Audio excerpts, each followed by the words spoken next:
Allah, striving to be upright, to him who has originated the heavens and the earth, and I am not of the polytheist. Surely my prayer and my sacrifice, my life and my death are all for Allah, the Lord of the worlds. No associate has he in this am I commanded, and I am of those who submit. O Allah, thou art the King. There is no God but thee. Thou art my Lord, and I am thy servant.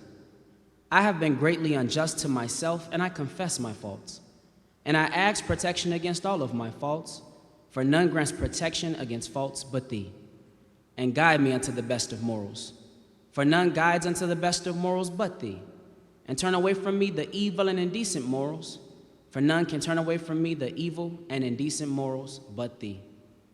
O Allah, make Muhammad successful, and make the true followers of Muhammad successful, as thou did make Abraham and the true followers of Abraham successful, for surely thou art praised and magnified.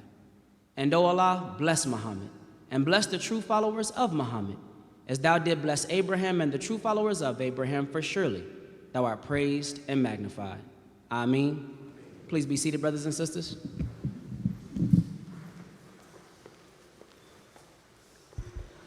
In the name of Allah, the Beneficent, the Merciful, I bear witness that there is no God but Allah, and I bear witness that Muhammad is his messenger. I greet my brothers and sisters on this beautiful Sunday morning in the greeting words of peace. We said in the language of our ancestors, Arabic, Assalamu alaikum.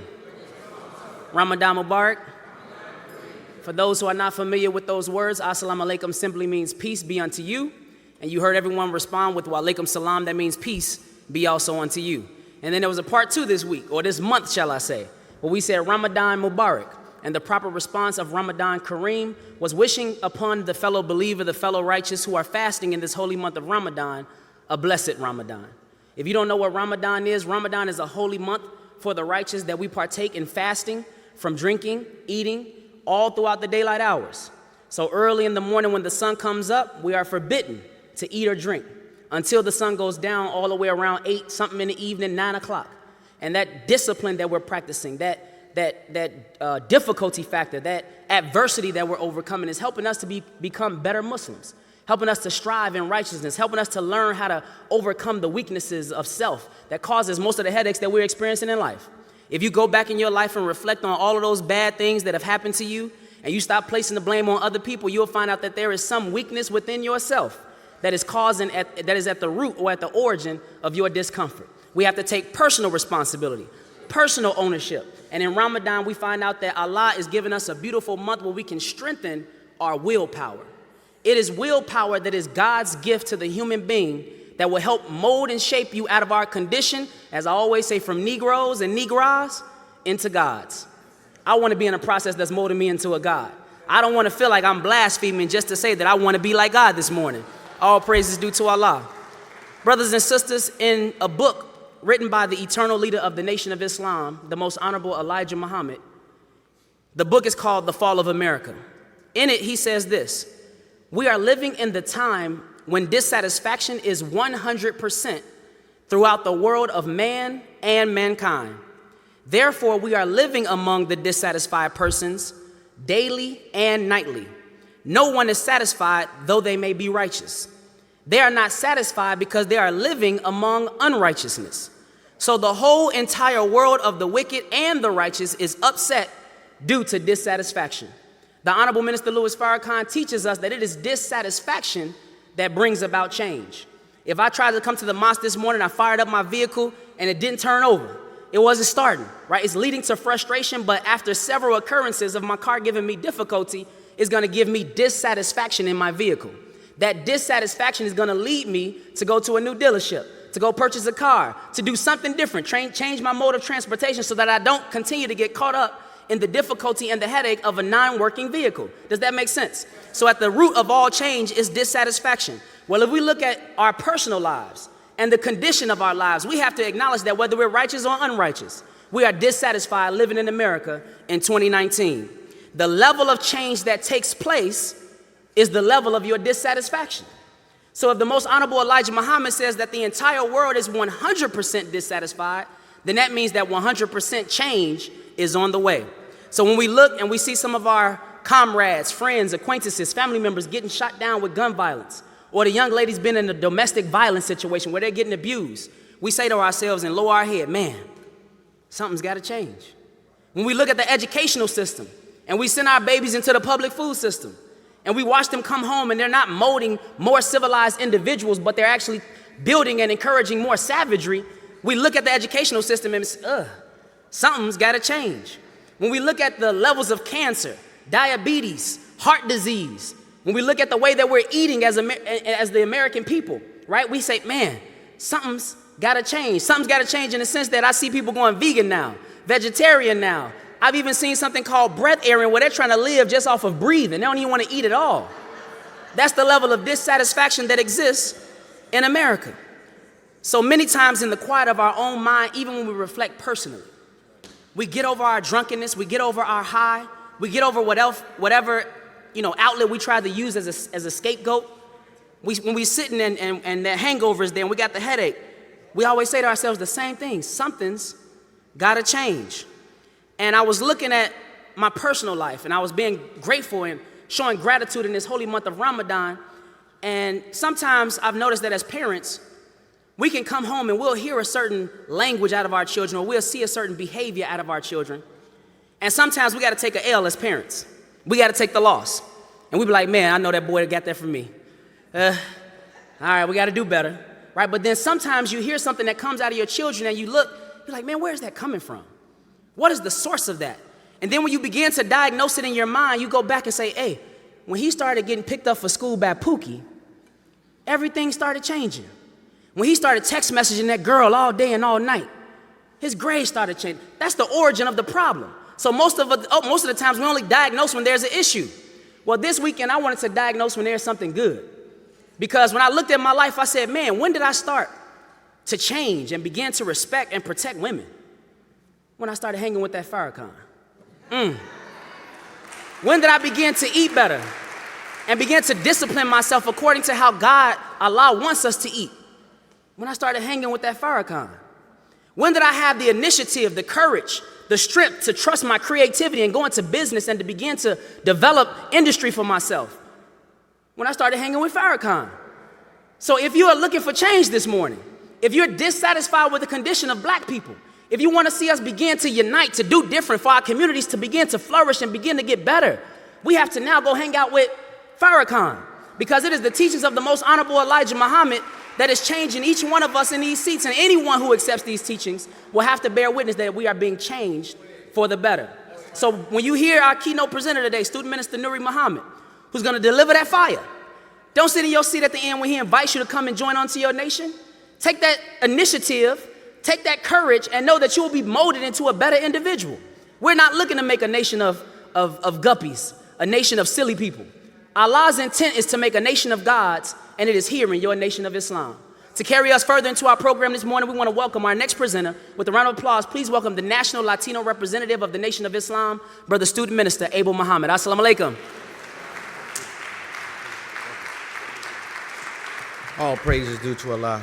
En el nombre de Allah, el benéfico, el misericordioso. In the name of Allah, the beneficent, the merciful. I bear witness there is no God but Allah, and I bear witness that Muhammad is his messenger. I want to greet our brothers and our sisters here at Mosque Mariam, or wherever you may be blessed to be watching us this Sunday morning, in the greeting words of peace, which we say in the original language of the original man and woman, the language of Arabic. Assalamu alaikum. And those words mean peace be unto you. And though I started in Spanish and greeted you in Arabic, that doesn't make us strangers to one another. All of the languages originate with the original man and woman. So even though we're speaking English, that doesn't make us Englishmen.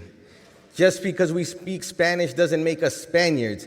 And Arabic does not necessarily mean that you're an Arab in the sense that we're familiar with. But what we are here today to learn from the Honorable Elijah Muhammad and the Honorable Minister Louis Farrakhan is who you and I really are. That's right.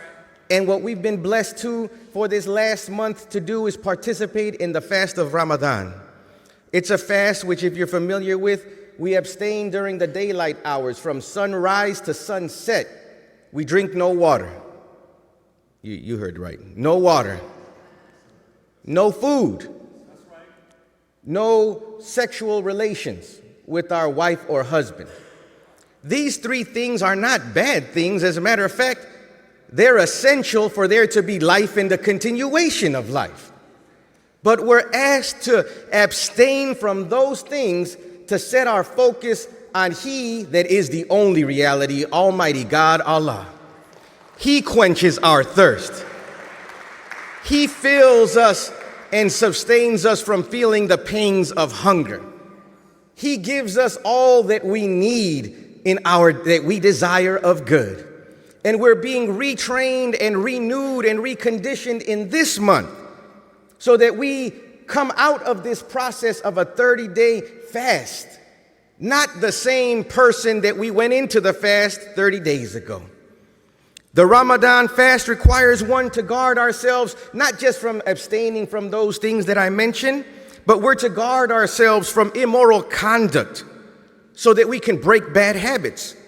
It's designed for us to remove the blemish of sin from us, to remove character flaws, and to purify our hearts, minds, and actions.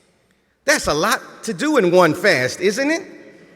This is how crucial it is, because I'm not doing the fast by myself, but there are about 2 billion Muslims on the planet right now doing the fast with us.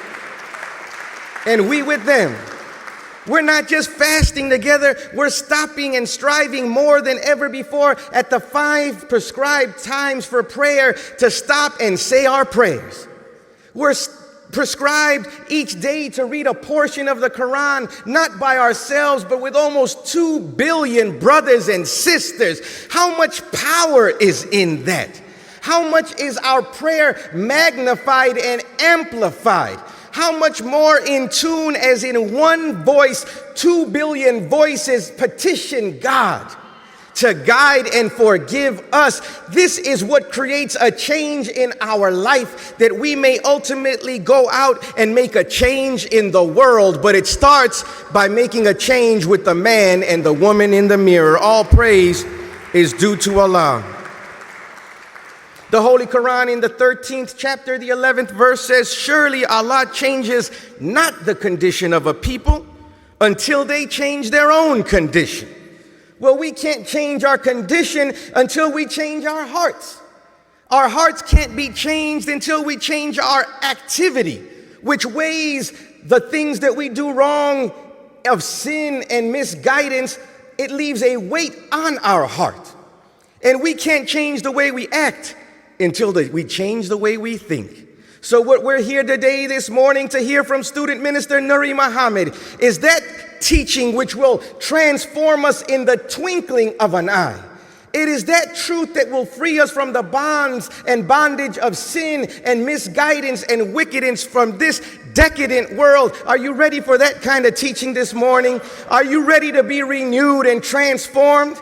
I know I am as well. To take us further into the program this morning, please welcome to the rostrum student minister Kenya Muhammad. Please welcome her with a round of applause.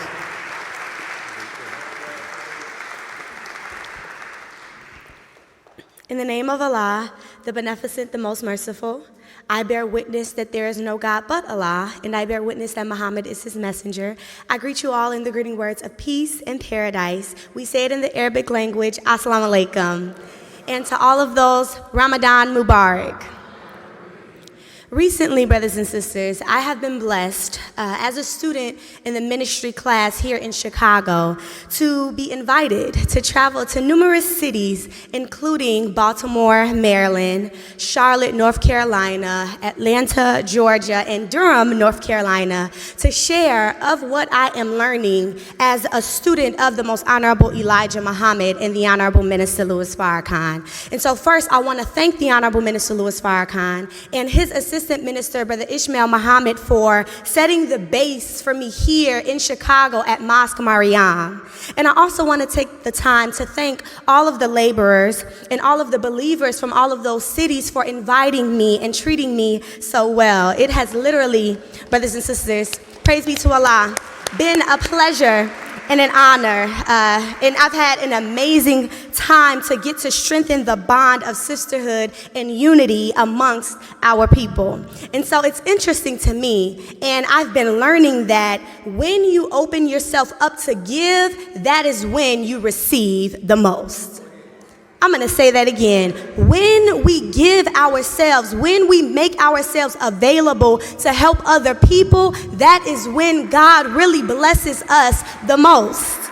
And so as I've been helping to teach, I've been learning so much about myself, about the nation and sisterhood, about our communities, and about the mission of the Honorable Elijah Muhammad, which is the resurrection of the dead. And it has helped to continue to inspire me to allow Allah to use me as He sees fit. And so I am pleased to say that we have had large crowds and packed houses in every cities, and over 15 people accepted the teachings of the Most Honorable Elijah Muhammad.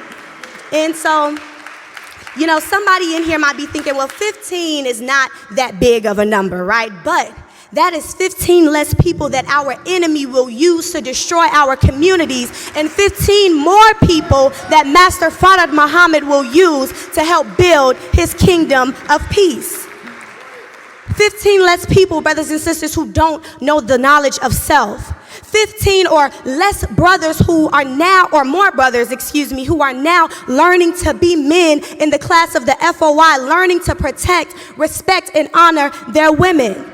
More women who are now being trained in a beautiful class of the MGT and GCC, learning that we are the second selves of God and learning how to use our wombs to reproduce Him in everything that we do. So I am honored. And I'm grateful to have been used as a vessel for that to happen, for our communities and our nation to continue to grow and expand our thinking to become closer reflections to what God has come to make us into. And so real quick, you know, one thing that I've been learning in these experiences, one thing that these experiences have been teaching me is the power and the necessity of faith. Faith in self and faith in God. And really those two go hand in hand. They're one and the same. Everything that we do, brothers and sisters, rides on our faith. The level of happiness, the level of success that we have in our lives is determined by the level of the faith that we have. And so the more that we strengthen it, the more that we will be able to accomplish anything that we set out to do. So the Honorable Minister Louis Farrakhan says, when you put your complete faith and trust and hope in Him, God, you will never be disappointed. I want us to think about that for a minute. So those moments when we become disappointed, when we put our complete faith and trust and hope in God, we will never be disappointed. And so as a 22-year-old, right, I'm young.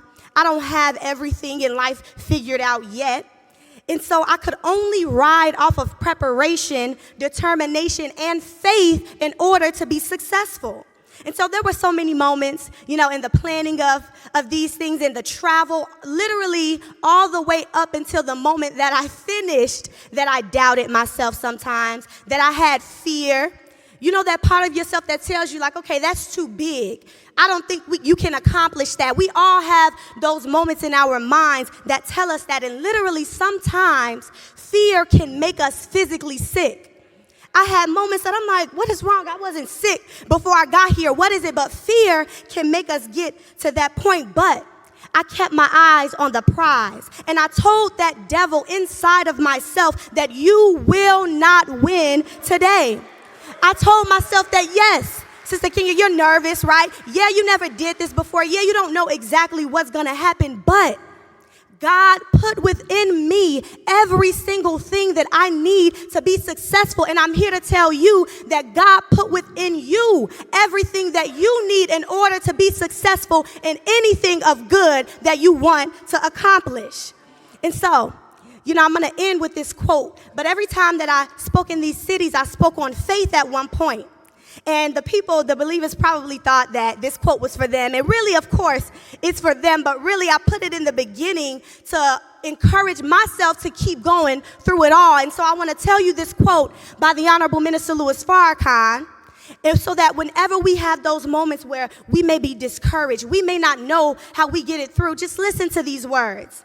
He said, "Dear beloved followers and believers of God, without faith, you cannot achieve the impossible, but with faith, there is nothing impossible."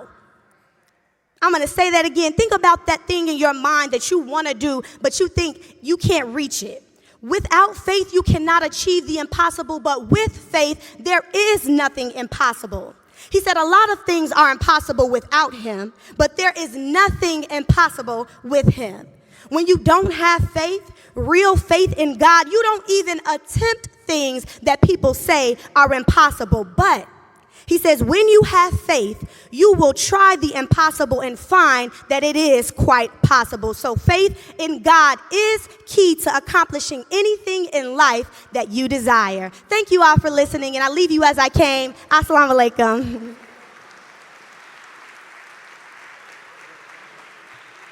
All praise is due to Allah. Brothers and sisters, when I saw Sister Kenya, the last speaker, come up here, I just want you all to bear witness that she looked free to me. She didn't look like she was oppressed. She didn't look like the brothers had to make her stand behind her and we keep her in the back shadows. She's been traveling, she's been teaching, and that is the power of the teachings of the most honorable Elijah Muhammad. It gives to our women freedom, justice, and equality. The Honorable Minister Louis Farrakhan said, the channel to the womb is a sacred channel that must be guarded. So when you see our sisters up here with their heads covered, don't think it's oppression. We're protecting them, and they are protecting themselves. He then goes on to say, the Quran says, guard your chastity. Guard it, because when you leave that canal, that channel unguarded, you may open yourself up to diseased men, people that don't care or have any value for you, but will just use you as a pleasure tool and then throw you away.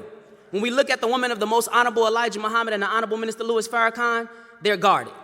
And if you ever come to them in the wrong shape, form, or fashion, they have big brothers, older brothers, young brothers, little brothers that will all come to their defense. And depending on how you approach them, you may even die. Because the woman is the most valuable thing in creation, and we cannot establish a new world unless that black woman is protected. All praise due to Allah. So to carry us and bring up our keynote speaker today, we want to bring a very familiar face to this rostrum. Brother Student Minister Shahid is a personal inspiration of mine, because one thing that I always teach my students in the dojo, because I'm a martial arts teacher, but one thing I always teach them is that consistency beats talent any day. If you're going to be great at anything, you have to be consistent. And when I look at this brother, he's the embodiment of consistency, because every week we can find him out with the final call. Every week we can find him propagating the teachings of the most honorable Elijah Muhammad. Every week we can see brothers that are his guests coming to the mosque on his behalf. So he's a personal inspiration of mine, and he will introduce our keynote student minister, Nuri Muhammad, today. Please welcome the math doctor, Brother Shahid Muhammad. Assalamu alaikum.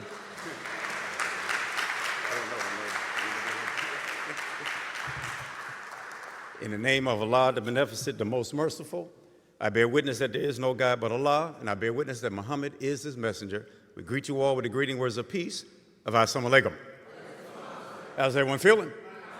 How's everyone thinking? Praise be to Allah. We thank Allah for the most honorable Elijah Muhammad and the honorable Minister Louis Farrakhan, for if it wasn't for those two mighty individuals, I wouldn't have anything of substance to say to you this morning. We want to begin the introduction of our speaker from Surah 113, which is one of the surahs of refuge, the dawn, ayats 1 through 3. It reads, Bismillah ar-Rahman ar-Rahim, in the name of Allah, the Beneficent, the Merciful. Say, I seek refuge in the Lord of the dawn, from the evil of that which he has created, and from the evil of intense darkness when it comes.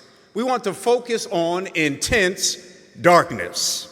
If your and my eyes are open, it is evidence that intense darkness is not to come. It is prevalent and present all over the planet Earth. However, there is no place darker, spiritually, morally, socially, intellectually, in whatever way, all over the planet Earth than the north of this, than where we are right now in North America. Dark because of the enormous amount of evil present and practiced daily. Dark because of the enormous amount of wickedness practiced on a daily basis. Dark because of deception and corruption from on high. Dark because of the absence of freedom, justice, and equality for the masses in general, but for black people in particular.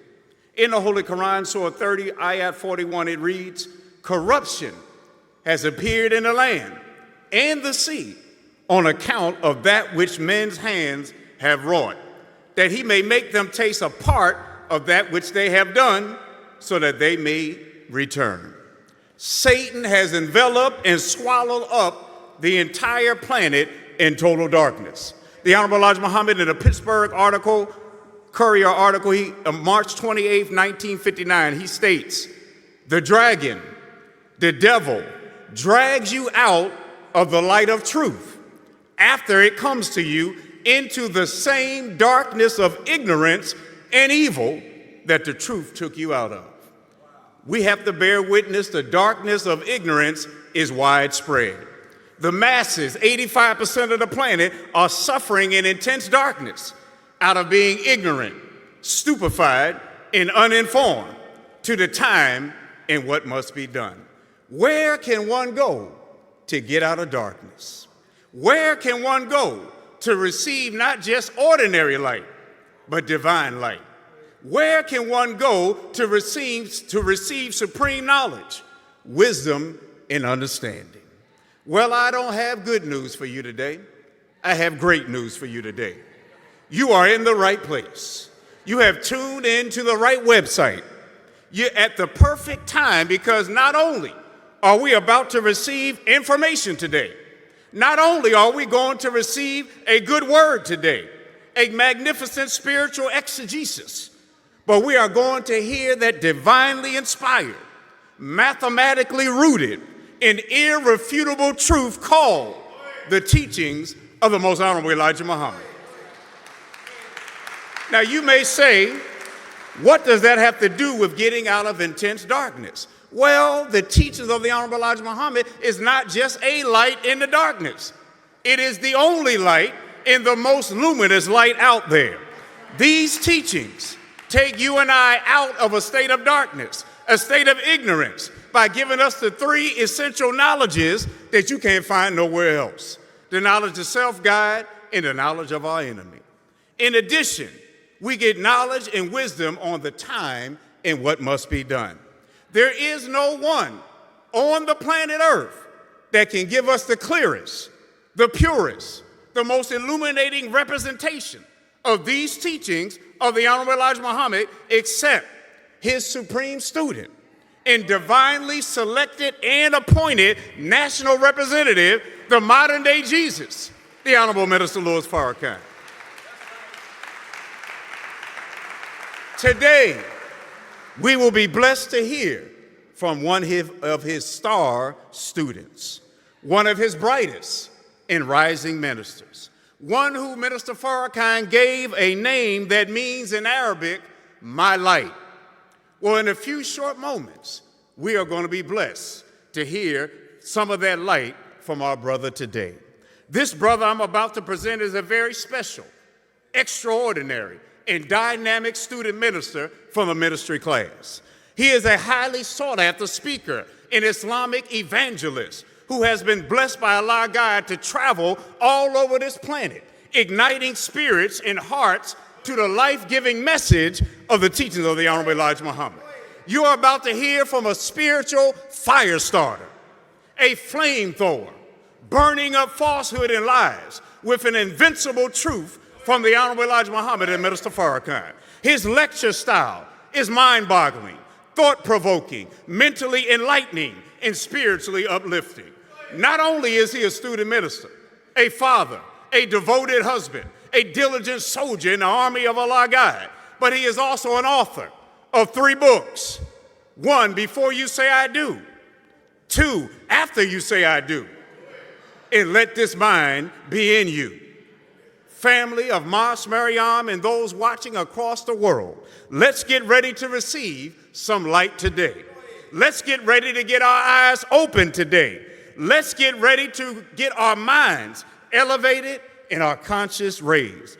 At this time, bringing a powerful message of healing, inspiration, and empowerment, can we receive to the microphones here at Mosque Mariam, Minister Farrakhan's illustrious student minister over the mighty city of Indianapolis, Indiana. Let's receive Brother Student Minister Nuri Muhammad.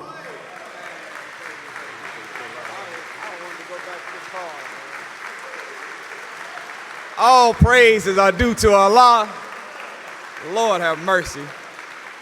Not some praise, not most of the praise, but all praise is due to Allah. In the name of Allah, the Beneficent, the Merciful, I bear witness that irregardless to land, language, or label, creed, class, or color, race, religion, or ritual, that there is but one God. Whether you call that supreme being Father, whether you call that supreme being God Almighty, Elohim, whether you call him Yahweh or Jehovah, whether you call him infinite, whatever you call him, there is but one God. In Islam, we say Allah. And by saying Allah, if you look at the base word of Allah broken down into English, the base word of Allah is all. So whenever you say Allah, you're saying Yahweh. When you say Allah, you're saying Jehovah. When you say Allah, you're saying Elohim. When you say Allah, you're saying infinite intelligence. Every name and characteristic and attribute of God is included when you say Allah, because Allah means all of the good names of God. We thank Allah. All praise are due to Allah. We thank Allah for all of his messengers, his warners, and his prophets. The scientists say that there's been about 24,000 messengers, warners, or prophets that have come up in the world in the last 6,000 years. And as a believer in Islam, we take on a cosmopolitan approach for faith, which means that we don't just accept a messenger that comes to a specific location or a specific state or a tribe, but we believe in all of the messengers and all of the revealed word that came from every last one of them. Therefore, in Islam, we believe in Moses and the Torah. We believe in Jesus and the gospel. We believe in Muhammad and the Holy Quran. However, we don't live 9,000 miles away in Egypt, Palestine, nor Saudi Arabia. We're not 1,400, 2,000, nor 4,000 years ago. We are here today in the wilderness of North America. All praises are due to Allah. So we thank Allah for what he did for those people in the past. But we are eternally grateful in this modern dispensation of time that God made his word bond. He told us in Genesis 15:13 that know of a surety, Abram, your seed shall be a stranger in a land that is not theirs. They shall serve a nation, be afflicted by a nation, and be made slaves for 400 years. But after that time, I'm not sending a messenger, a warner, or a prophet. God says, I will come personally, and I will judge the nation whom you have served, and ye shall come out having great substance. Where there is no other people on the earth that have been through 400 years of slavery, suffering, and death, except for the black man and woman of North America. Okay, only 3 of y'all agree with me. No, one of the main reasons why the Jews are mad at Farrakhan is because Farrakhan is exposing to the world that this Jew that calls themselves a Jew today is not a real Jew, but is a so-called Jew. They are from the Khazars and the Edomites. They are false flagging. They have stolen your and my identity. We are the real children of Israel that have been a stranger in a land that's not ours, serving a stranger and being afflicted for 400 years. The Jews don't want the world to know that whenever Jesus was talking to the Jews and he said unto them, the white Jew, he said, ye shall know the truth, and the truth shall set you free. And the Jews responded to Jesus and said, well, how can we be made free when we have never been in bondage to any man? Well, wait a minute. If the requirements for being the chosen people of God is number one, you got to be the seed of Abraham. That should have already been a red flag for us. Because Abraham was not a Caucasian. Abraham was a black man from among the original people. How do you know? Because when Abraham was moving in Egypt 5,000 years ago, the word Egypt coming from a Greek word Ieptis, meaning land of black and burnt skin people. Egypt is not in Rome. Egypt is not in England. Egypt is not in Europe. Egypt is in Africa. Africa is the birthplace of the original people of the planet. Whenever Abraham was moving through the land of the black and burnt skin people, according to the Bible, they thought he was an Egyptian. Well, how could you think Abraham was an Egyptian if Egyptians are black and burnt skin unless Abraham was black and burnt skin too? So requirement number one to be the chosen of God is you got to come from the blood of the black man. Requirement number two, you have to be a stranger in a land that's not yours. And you have to be made a slave for 400 years. Well, if the Jews are telling Jesus that we've never been in bondage to any man, they're telling you that they've never been a slave before. Well, if you've never been in bondage to any man, you're not this children of Israel. Matter of fact, have you wondered why they say Pharaoh but never give his name? Why didn't you say Ramses if you was talking about a specific ruler of 4,000 years ago? It's because Pharaoh just means king or ruler. Egypt means land of bondage. So the Moses that's coming up to free the children of Israel, wait a minute, if you take the word Moses and translate it into Arabic, it's Musa. And if you spell Musa, it's M-U-S-A, letting you know the real Moses is coming up in the United States of America. His name is Elijah Muhammad. And we are the children of Israel. All praise is due to Allah. We thank Allah. He said that I'm going to come and I'm going to judge the nation that you serve. And after that time, you're going to come out having great substance. God did come in the person of Master Fard Muhammad to come and save us. He came among us and he raised up from our midst his messenger Messiah, in my humble opinion, the greatest black man that ever walked the earth other than God himself. I'm talking about a Georgia-born black man by the name of the most honorable Elijah Muhammad, the best friend that the poor, the oppressed, the downtrodden, and the black man and woman, and soon the whole world will know, has had as a friend. We thank Allah for the coming of God, the raising of his Christ. But you know, like I know, black man and woman, we wouldn't have been talking about those last two, nor those first three, were it not for this special man in this modern hour that we live with today. He is, without a shadow of a doubt, a divine leader, teacher, and guide for you and me. He has no peer on the planet. I said he has no peer on the planet. He has no contemporary. He has no one that is his match. No one that can be compared to him. No one is inside of his class. No, you cannot say Jesse Jackson, Al Sharpton, Louis Farrakhan. You cannot say W.E.B. Du Bois, Fred Douglass, Louis Farrakhan. You cannot say Creflo Dollar, T.D. Jakes, Louis Farrakhan. Farrakhan much more than a preacher, much more than a civil rights leader, much more than a black activist. Farrakhan is God's mouthpiece in the world today, anointed and appointed to free the world from the clutches of Satan. We thank Allah for the Honorable Minister Louis Farrakhan. It is an honor and a privilege to all of the guests, to all the visitors, to all of the believers, friends, and family, to greet you all in the greeting words of peace of Assalamu alaikum. Ramadan Mubarak. Has this been a beautiful Ramadan? If you agree with that, show some feedback. Has this been a beautiful Ramadan? Ramadan is a personal gift from Allah to the believers. It's not something that we got to do, it's something that we get to do. Ramadan is a celebration of discipline. During this blessed month, Prophet Muhammad, peace be upon him, said that the gates of heaven are open. The doors to hell are closed. Devils are chained up and angels are sent forth.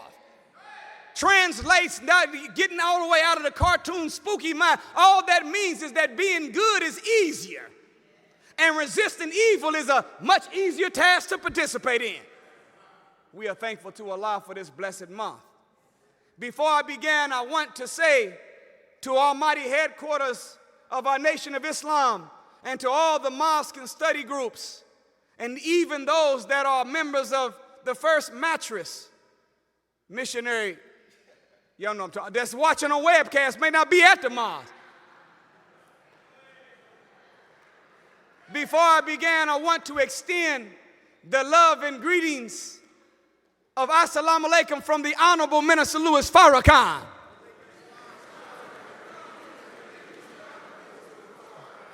We will do just that, and for anybody looking around at us, thinking there was something wrong with us for what we just did, no, ain't nothing wrong with us for what we did, but it is something wrong with you if you had a problem with it.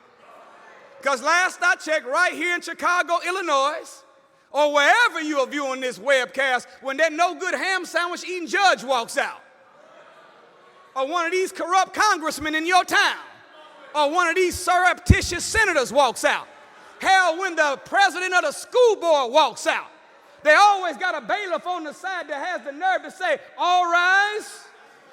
The honorable judge, so Farrakhan more honorable than any judge in the United States of America. And he more worthy to be stood for after all he's been standing for us for 64 years. So anytime he gives the greetings, we always stand to return that greeting because he deserves the peace of God as hard as he's been working to free you and me. Today, my wonderful sisters and brothers, I wanted to first, Brother Shahid, I wanted to thank Brother Shahid. He had me ready to go back to the car. I thought he was talking about somebody else. But to my brother Shahid, Sister Kenya, Brother Abel, and Brother Daniel, we thank Allah for your great presentation today. Let's show some love for these sons and daughter of thunder. Prophet Muhammad, peace be upon him, said, whoever cannot thank people cannot thank Allah. So I thank Allah for our brother Ishmael Muhammad, one of the hardest working human beings on the face of the planet Earth, working for God. And the beautiful thing about him is that no matter how tired he is, no matter how much pain he's in, no matter how much frustration or disappointment, he always manages to be in a good, happy spirit. We thank Allah for him. To the mighty Muslims of Muhammad Mosque number 74, my spiritual family, I thank Allah for all that you do to help keep the flag raised high in Klan country.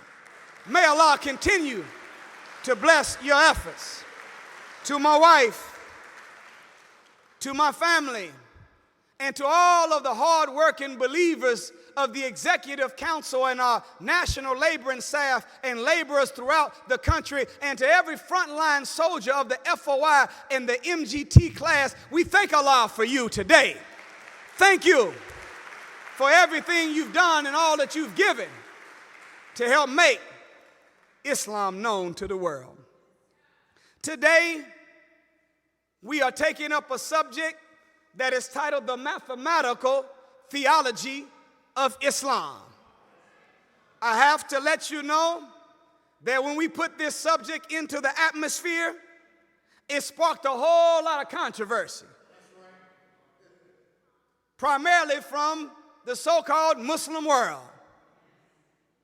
They don't understand why Islam and theology would have an adjective like mathematics attached to it. Of course, when you look at the word theo as the base word of theology, that's Greek for God.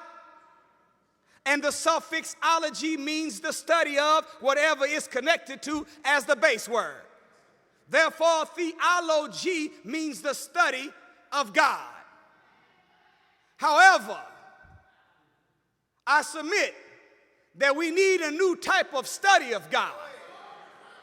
Because right now we've had the Bible in the hands of the people now for 4,000 Old Testament, 2,000 New Testament, and the world's still in hell. Right now, we've had the theology of the Holy Quran in our possession for 1,400 years, but the whole world is still in hell. In fact, the whole world that we look at, no matter what religion that dominates an environment, they are living in an abject hell. God himself tells us in the Bible, in the book of Revelations, that I will make all things new. If God is going to make all things new, he didn't say I'm going to make all things new except for the church of God in Christ. I'm going to make all things new except for the Shiite Muslim. If God is going to make all things new, this means God himself is dissatisfied with everything. No matter what spiritual, economic, or political system governs the lands of this planet, God is dissatisfied with them. Am I telling the truth? So it seems like if we've been having these theology texts in our presence for 1,400, 4,000, and 2,000 years, yet we haven't been able to make the word flesh, there needs to be a different kind of approach to the study of this thing we call theology.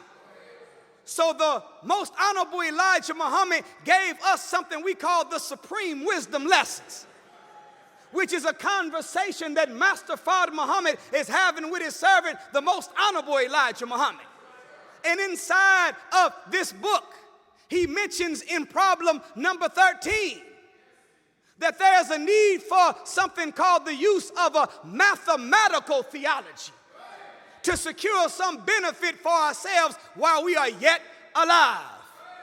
Of course, mathematical theology becomes controversial, to make it plain, because we've been spooked out. Every time you look up on TV, there's always an argument at the close of the year between the Muslims and the Christians over who got the most in their religion. One year the Christians say we got 1,200,000,000, then the Muslims come and say we got 1,250,000,000. One year the Muslims come out and say there's 1,500,000,000 Muslims, and then the Christian comes out and says there's 1,510,000,000 Christians. But I got news for you, sisters and brothers. The largest religion on the planet is not Islam, Christianity, Judaism, Buddhism, or any other ism. The largest religion on the planet is spookism. Spookism is the #1 religion on the planet. It's got members of all the faiths wrapped up inside of it. What is spookism? Spookism is an extreme or excessive emotional attachment to a non-existent nothing. In other words, it means that to believe in something that can do you no benefit, no harm. You know, like I know, that every time when we were coming up trying to understand God, soon as we start asking questions to Sunday school teachers and deacons and grandmama and aunties and mamas and them, first thing when they couldn't answer the question, they never brought no mathematical theology. They just tell you, look here, boy, look, you just got to have faith. You just got to believe. You are trying to get some knowledge by which you can base your faith and belief on. Mama wouldn't know the answer. Granddaddy wouldn't know the answer. They say, take it to the church. Ask the pastor of the church the question. We would go to Reverend and say to Reverend, I'm trying to figure this out. How did a snake talk in the garden? How's a dragon so big in the sky it can knock out a third of the stars? How did a ghost get a woman pregnant? And because Reverend was never taught a mathematical theology inside of the theological seminary that he learned religion from, he would just tell you, look here, let me tell you something. Don't you question God. We were too young to have any sense. If we had any sense, we would have said, well, first of all, I wasn't questioning God, I was questioning your behind. And you ain't him. Second of all, Jesus said, ask, and you shall receive. Seek, and ye shall knock, and the door shall be open. If you take the first letter of ask, seek, and knock, it's A-S-K, which still spells ask again. So who said don't question God? God is telling us to ask questions and learn all about ourselves. In fact, according to the scripture, there's nothing in the scripture that tells man that you just got to have faith, you just got to believe and let go and let God, and he's going to work it out. In 1 Thessalonians, the 5th chapter, it says, prove all things. Wait a minute, that sounds like mathematical theology to me. Because in order for you to prove something, you can't bring feelings, you got to come with some facts. In order to prove all things, you can't bring emotion, you got to come with education.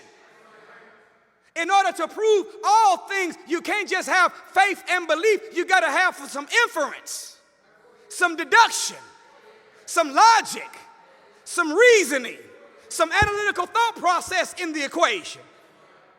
Prove all things and then hold fast to that which is good.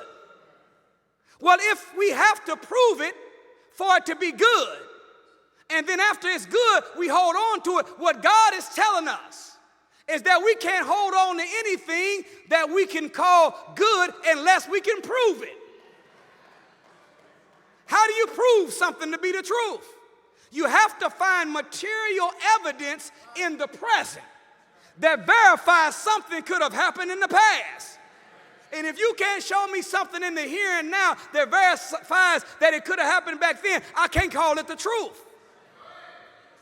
The most honorable Elijah Muhammad gave a formula on how to prove something to be true. In his illuminating book called Our Savior Has Arrived, on page 59 through 70, did y'all hear the title of that book? I said our Savior is what? Has what? Our Savior has what? See, we believe in Jesus. Yes, we do. He's our rock. He's our sword. He's our shield. He's our wheel in the middle of the wheel. He's our lily in the valley. He's our rose in Sharon too. However, there's a little bit of difference between the way we believe in Jesus and the way the world believes in Jesus. Our difference is we believe in the right Christ, but not the white Christ. That's fundamental difference number one. In fact, phase one at conquering the religion of white supremacy is you got to know that Jesus was a black man like you. A great author by the name of Dale Jones, in a book called Psych Wars, he wrote a study where he analyzed the black man and woman's brain and the effects lies had on the black man and woman's psyche under the brain analyzation device. And whenever a lie was told to the black man's brain, he noticed what the Honorable Elijah Muhammad taught us before the scan even came out. He said that lies go against the grain of the brain. He said that the brain cells were created to think right. Is that the truth? Well, as Dale Jones began studying lies on the effect of the black psychology or psyche, he found that the most destructive lie that did the most damages in synapses and brain cells was the lie that Jesus was a white man. Why? Because whenever a black mind believes that Jesus is white, the natural process of logic and reasoning begins to take over in the cerebral cortex of the brain. And the next thing you know, the person that believes Jesus is white begins doing math. If Jesus is white and he's the Son of God, that means God is his Father. Well, if the Son is white and God is his Father, then God is white. And if God is white and God is good, God is love. Wait a minute, I'm black. If black is the opposite of white, then I'm the opposite of good. I'm the opposite of love. I'm the opposite of God. We've never done the math out loud. We never wrote it down on a piece of paper. But the fact that we can sell dope to one another the way we sell dope, kill one another the way we kill one another, is a sign that deep down in the deep recesses of the subconscious mind of the black psyche is a self-hatred rooted in the fact that we don't believe that we are of God. Y'all still all right? But Jesus was a black man. He had hair like lamb's wool and feet like brass burned in the oven. Lamb's wool is nappy hair. Brass is already brown. You burn it, you know it's black. One verse said he had the complexion like that of an olive. Well, olives are either green, purple, or black. We know he wasn't green or purple. Another verse says Jesus had the complexion of sardine stone. Sardine stones are either black or brown stones. Another verse says that whenever Jesus was hiding from Herod and the armies, that he received revelation from his mother, and his mother received it from the angel to take your baby to hide in Egypt. Well, if Egypt is the land of the black and burnt skinned people, do you know another word for hide is camouflage? When you're camouflaging or hiding, you're trying to blend in with the color of the environment. So when the army's in the jungle, they wear green fatigues. When they're in the desert, they wear beige. When they're on the night mission, they wear black. When they're in the snow, they wear white because the snow is white. When you're hiding, you're camouflaging. When you're camouflaging, you're blending in with the environment. Well, if Egypt is the land of black and burnt skinned people, and Jesus hid among them, and nobody could find him, he had to blend in well, which means he was black and burnt skinned too. Yes, he was. All praise is due to Allah. In the illuminating book, Our Savior not is coming, but our Savior what?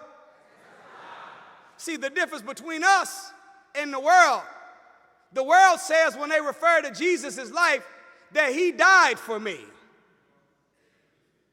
We say the same thing, but we use the language he gave his life for us. Whenever you think someone died for you, you focus on the last few minutes of his existence. But whenever you say someone gave their life for you, now you start studying the way they operated and lived. Looking at the death makes Jesus an excuse for black people. But studying his life makes him an example for black people. Okay, maybe y'all don't agree. But tell me if I'm telling the truth. One of the greatest impediments we have right now with those that say we believe in Jesus is Jesus has too many fans and not enough followers. Am I telling the truth? And there's a difference between a fan and a follower. See, a fan is somebody that comes and cheers for, sings about, praises, acknowledges the greatness of. But a follower is one that tries to be like the one that they've recognized. Did you know the number one image in art for following is called the footprints in the sand? Why is it the number one image for following?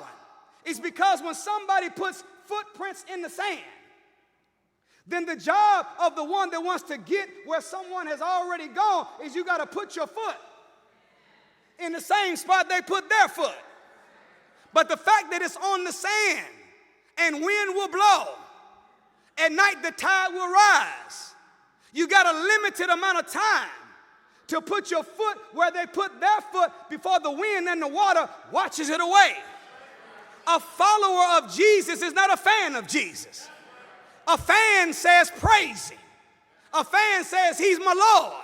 A fan sings about him. A fan loves him. But a follower is looking at where Jesus put his foot. How did you handle women? How did you handle children?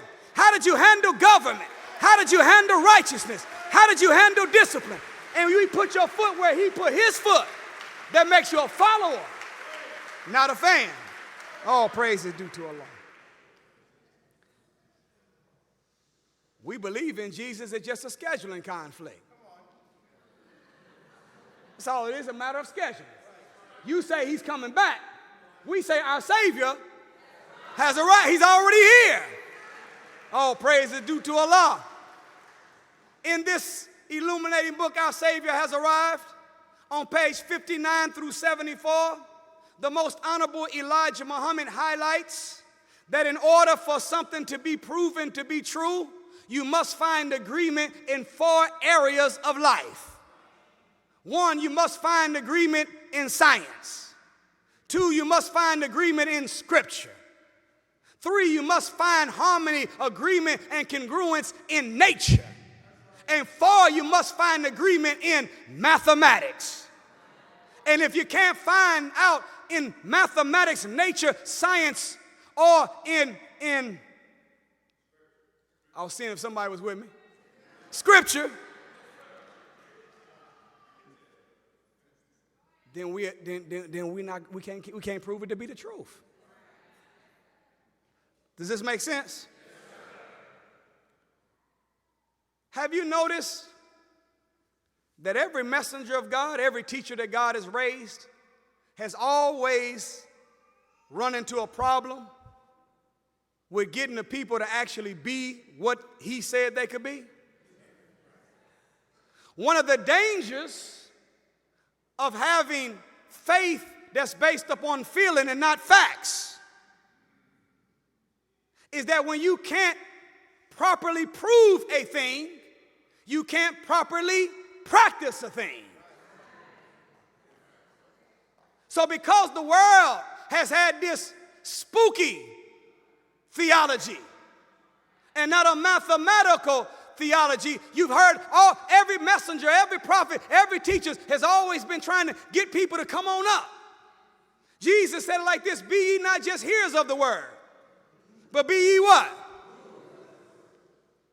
Prophet Muhammad said mere belief accounts for nothing except that it's carried in the practice. He's running into a problem. The Apostle James said faith without works is, you show me a man with faith and I'll show you a man with faith through their work. In other words, the messengers have had a hard time getting the believers, us, to have subject-verb agreement. They've had a hard time getting us to have our video to match our audio. Y'all didn't catch that. We do good with the audio. But video and audio, 2 different concepts.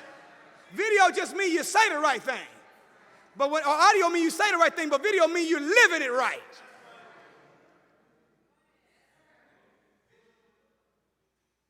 So if you can't properly practice a thing, if you can't properly prove it, then there has to be a mathematical theology if we're going to be able to get an understanding of God and his truth. Would you agree? Why is getting knowledge or proof so important? It's because inside of knowledge is evidence.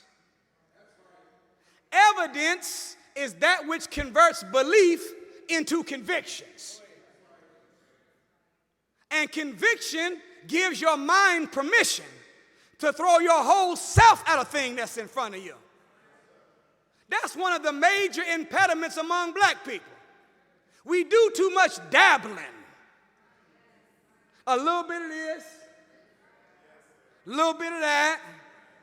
I'll do this for a little while, but whenever it gets a little challenging, then I quit. So you notice the language of the Holy Quran. It doesn't talk about and the believers who try to do good, or the believers who try with their wealth and their person, but those that believe and strive to do good.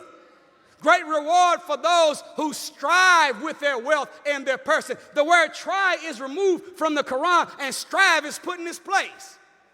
Strive is a compound word. It's a mixture of try and struggle put together. Why? Because most of the time, whenever someone attempts a thing, when they try a thing, the minute that it gets a little tough, little pains involved, takes a little longer than I thought. When struggle shows up, normally we quit. But the fact that a Muslim is not a trier but a striver means we come to the task already knowing that everything of value has a difficulty factor attached to it. So I'm going to try, and when struggle shows up, I'm going to meet and overcome all obstacles in my path. I'm not going to quit when I'm tired. I'll quit when I'm done. That's the mind of a striving Muslim. What Master Father Muhammad was trying to tell us, he said this: sit yourself in heaven at once. These are two strange concepts to the regular spooky theology of religion. Number one, sit yourself in heaven, meaning you can't wait on God or Jesus to do it for you. You got to plan your work, and you got to work your plan. Number two, it didn't say sit yourself in heaven after you're dead. Sit yourself in heaven at once. At once means right now. The most honorable Elijah Muhammad said that heaven and hell is not a place. In one writing, he said heaven and hell are states of mind. In another writing, he said it's a state of being. In another writing, he said it is a condition of life. You've been knowing that heaven and hell is not something you go to after you're dead. Look at the language that we use. When we just came out of the wintertime, if your heat wasn't working,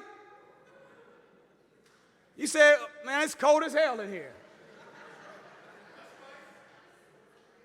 When y'all had a couple of them 80-degree days a few weeks ago, and the AC wasn't charged up, you said, man, it's hot as hell in here right now. Somebody called you to borrow some money and you don't have no money, say, I can't do it right now, I'm broke as hell. Is that the truth? See somebody looking all sloppy and all tore up and all sad and mean, you say, man, look, he ugly as hell. Let me tell you something, if you think you're going to die and float away, go to heaven or hell, you crazy as hell. No, we better work hard to secure something sound on the ground while we still around, because there ain't no pie in the sky in the sweet by and by. Common sense should have told us that when a baby was born in our family, we were in an emotional heaven. But when someone we love died, we were in an emotional hell. Whenever you see someone that cannot read or write, they're in a mental hell. But when someone has knowledge, wisdom, and understanding, they're in a mental heaven. Paralyzed from the neck down could be a physical hell, but manifesting full athletic ability is a physical heaven. If you go you live life and you don't have enough money to provide food, clothing, and shelter for your children, you're in a financial hell. But if everything you see, you got enough resources to say, be, and it is, you're in a financial heaven. Is this the truth?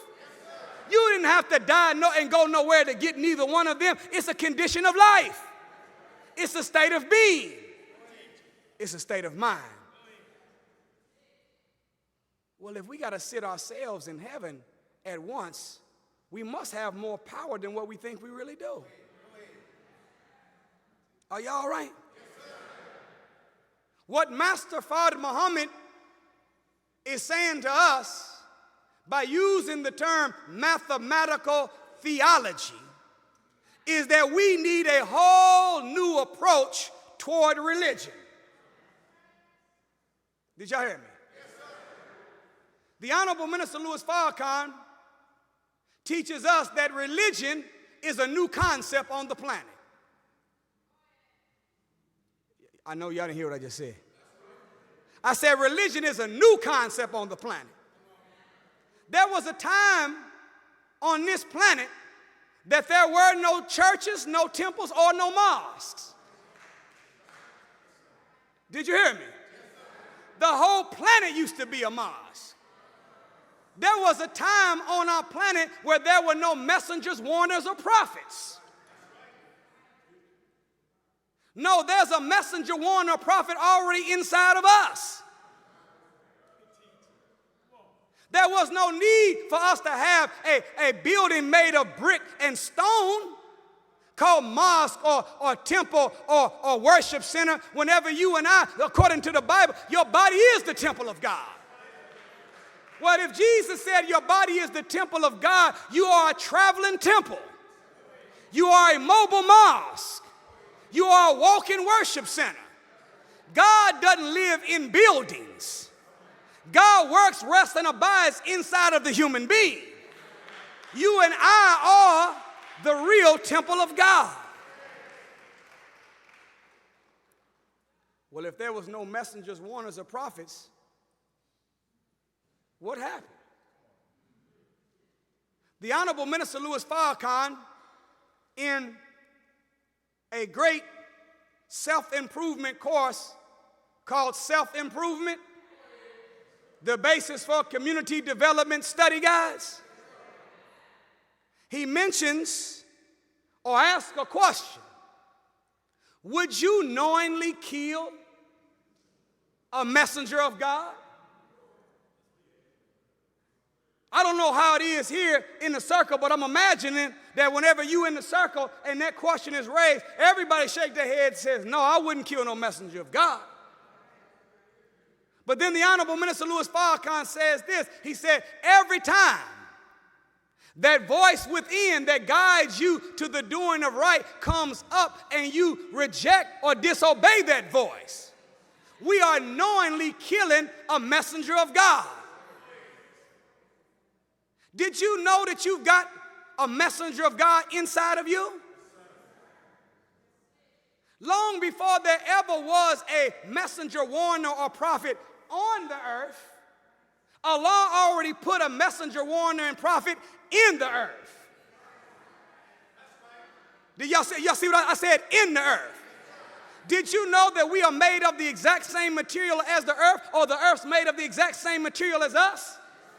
The most honorable Elijah Muhammad said that over 78 trillion years ago, when the first God created himself in triple darkness, that while he was creating himself in triple darkness, he created his home planet simultaneous to his own self-creation. That means whatever he was making himself out of, he made his home planet Earth out of. You didn't hear me. That's why when you look at the earth, the molecular structure of the vegetation of the earth matches the flesh of man.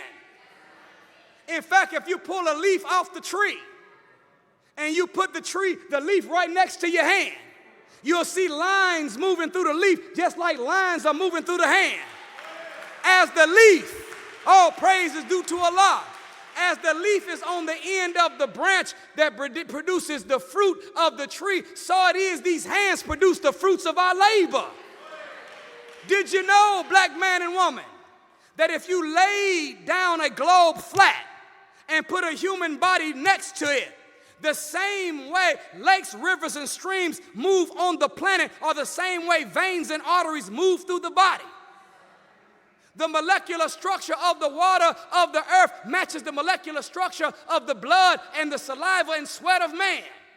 On the earth, you got two types of water. You got fresh water and you got salt water. Salt water is in the oceans and the seas. Fresh water is in the lakes, rivers, and the streams. What about inside of us? When you cry, that's salt water. When you sweat, that's salt water. But the saliva is fresh water. The blood is fresh water. So you got, okay, y'all still don't agree. All right, let me, okay, I got mathematical theology.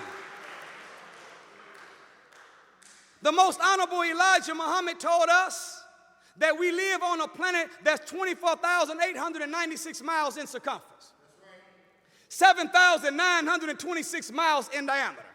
It has 57,255,000 square miles of land that stick up out of 139,685,000 square miles of water. 68,634,000 square miles of the water is the Pacific Ocean. 41,321,000 square miles is the Atlantic Ocean. 29,430,000 square miles is the Indian Ocean, and then there's 1 million square miles of lakes and rivers. Question though, do you know when you add up the Pacific, Atlantic, Indian, and lakes and rivers, it doesn't come up to 139,685? It comes to 140,385? Which means that there's 700,000 square miles of lakes, rivers, streams, oceans, and seas somewhere else. Guess where the rest of the water is at? It's inside the vegetation of the earth and inside your body. We got 700,000 square miles of lakes, rivers, and streams, seas, and oceans moving through the body. The bone of man is just like the rock of the earth. So before there ever was a messenger of God on the earth, there was a Christ consciousness inside the earth before Christ ever was a character on the planet. Before Muhammad was ever a man on the earth, there was already a Muhammad mind in the earth. Before Allah had to come in the person of, there already was an Allah awareness inside of you. But when man lost the ability to listen to that Muhammad mind, that Christ consciousness, that Allah awareness from within, when we stopped listening to the messenger of God in the earth, Allah out of his mercy had to put one on the earth. That's why every title of all the prophets, messengers, and warners is a reminder. Prefix re means to do again. Mind means to put on the mind. So remind means to put back on your mind. Well, if it got to be put back on your mind, it used to be on there at one point. Something happened that we lost it. Y'all all right? Man didn't need messengers, warners, and prophets. Religion is a new concept. We didn't just listen to the voice within. The Holy Quran says it like this: surely there is a message in creation for those who believe. Then another spot says there's a message in creation for those who reflect. And another spot said there's a sign in creation for those who keep their duty. So that means that if we believe, if we reflect, and if we keep our duty, we don't have to open books alone to get the wisdom of God. We can look at nature and find revelation inside the creatures. Okay, 4 people agree with that.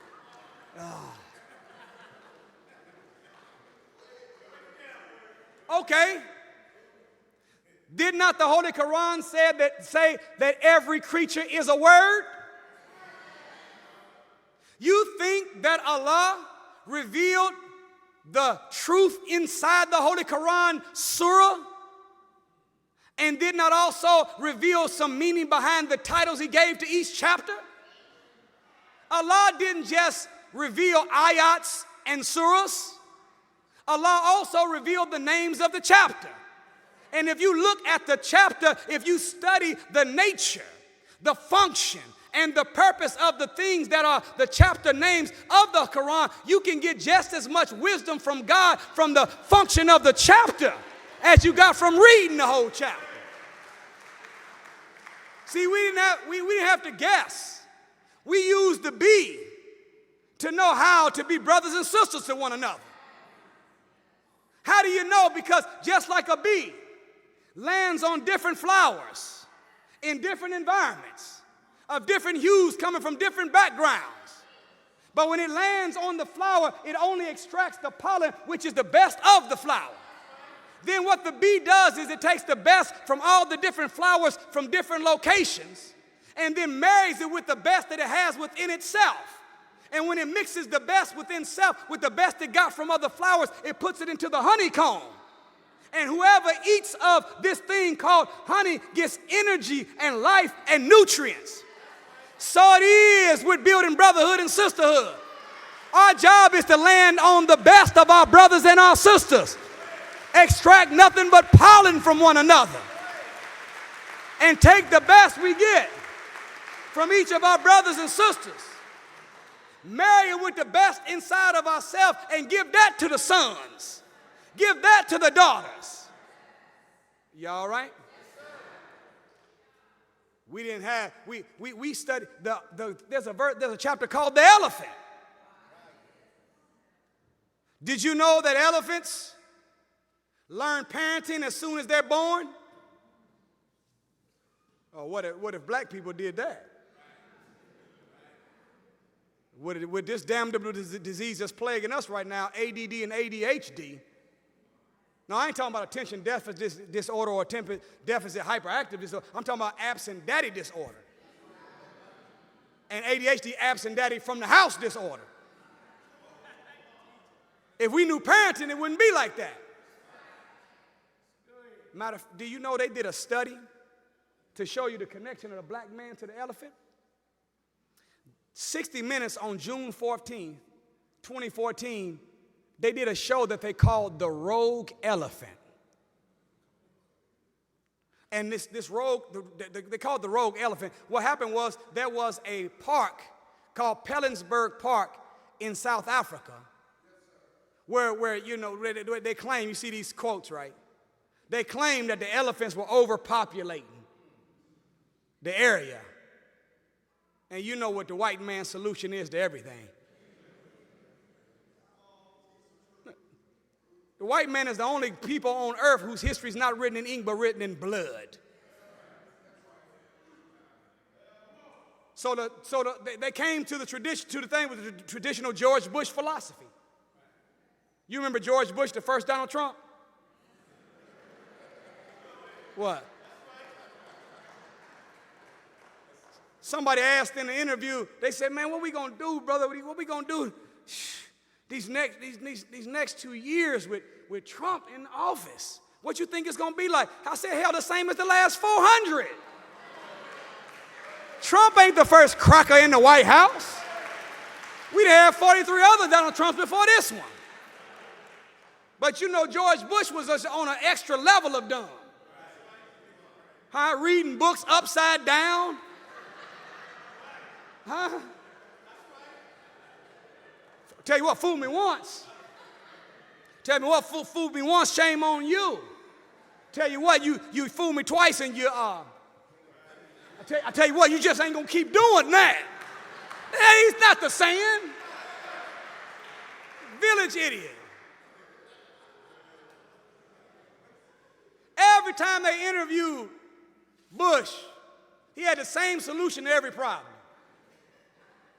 What do you plan on doing with the Mujahideen that's in Afghanistan? He said, tell you what we're going to do. We're going to go in there. We're going to hunt them down.